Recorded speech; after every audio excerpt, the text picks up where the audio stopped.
we are going to have a tremendous amount of flip-flopping in the standings as the day goes along. But for now, it's Pittsburgh in 8th and Loudoun in 9th as we kick things off. Glad to have you with us on ESPN Plus with Ricky Lopez-Espin. I'm Joe Malfa. 1 point separating at the moment 7th and 10th.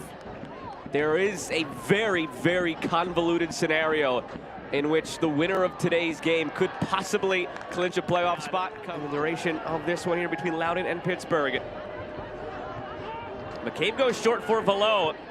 Valot floats it, and line headed back across frame. Tingey's there and puts it wide. Something off the training ground, very slow developing, but Pittsburgh never recognized, and Tingey had a chance.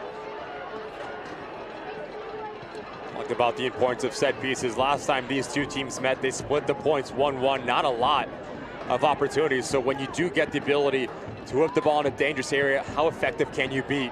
You change the angle right off the training ground for Ryan Martin. Almost Tingey gets on the opening goal for Loudoun United. It's a great ball.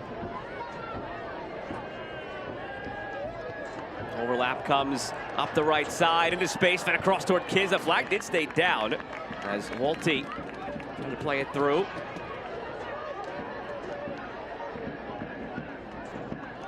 Contact there. Pittsburgh wants the free kick and they get it. So you just saw Loudoun with a chance at the other end. Now it's Pittsburgh's turn on a day where set pieces will come at a premium. If you take a look at this set piece from Loudoun United, I think there's a little bit too much air underneath this ball from Florian Valot, but Keegan Tingey, no one steps up to him. And in the end, Still looking for our first shot on target from either side through 32 minutes. Great spot for this set piece. Mertz drives it, flicked on and in! Who else? Edward Kizza for the 4th game in a row puts the Riverhounds on top.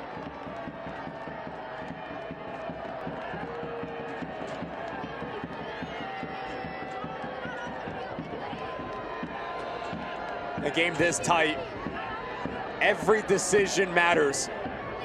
Wrong foot from Erlinson, draws a foul in, but it's the movement from Edward Kizza at the last second to pop off the shoulder of Florian Valot right in front of Keegan Hughes, and he just wants it more. Valot.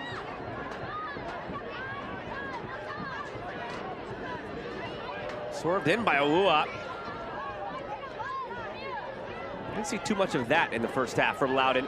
Try from distance here. It's the first real save that Eric Dick has had to make. Steps up, no pressure on the ball whatsoever. And Eric Dick makes this look a lot easier than what it is. Skips off the turf right as it. Tingey on his preferred left foot. Tingey lays it off. Awuah.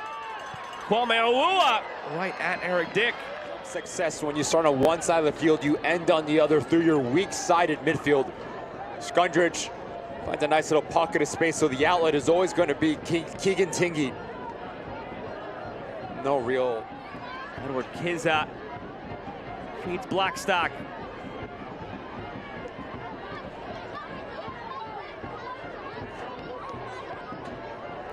Blackstock cuts it back for Jacquesson. Kizza earlier. Jacquesson now. The dynamic duo for Pittsburgh gets it done again, and the Riverhounds lead 2-0.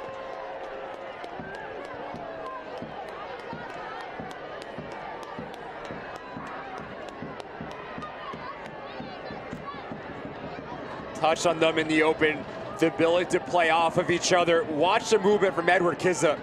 As he slashes towards that near post, what does that do? That pulls out Erlinson. Here's the whistle. Zach Ryan against a 4-man wall.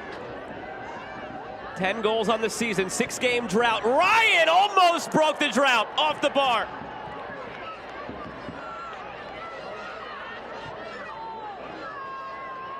Aboukoura, he drops one in. Osumanu heads away. McCabe lost it. So too can North Carolina. So they're not clear yet, Pittsburgh. What a strike this is from Zach Ryan. Notice at the last second, he just dips his head over the ball, so you still get the shape. Elsewhere, Indy 11 is leading Birmingham 2-0 in the first half of play. Going into that Indy game, Now 2 games back here at home. This one's chipped in behind from Leerman, laid off now. Is there some life at the end here for Loudoun? Saved by Dick. Some save from Eric Dick because he sees it late. Acrobatic to push it wide. IBEW corner kick. They'll do it again.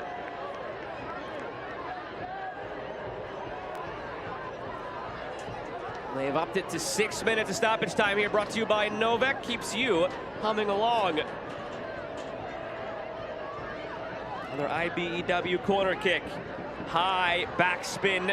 Leerman had it lined up. Forbes getting it away. Playing it through into space. Free run from midfield for Etu. One-on-one with Farouk, gets a piece of it. Loudoun in 9th, only separating them the playoff line and a tiebreaker. Both were on 42 points. Pittsburgh will leave on 45, and they will leave with basically 1 foot in the postseason. Not clinched yet, but the Pittsburgh Riverhounds, once left for dead, are on the brink of a playoff berth. 2-0 win on the road over Loudoun.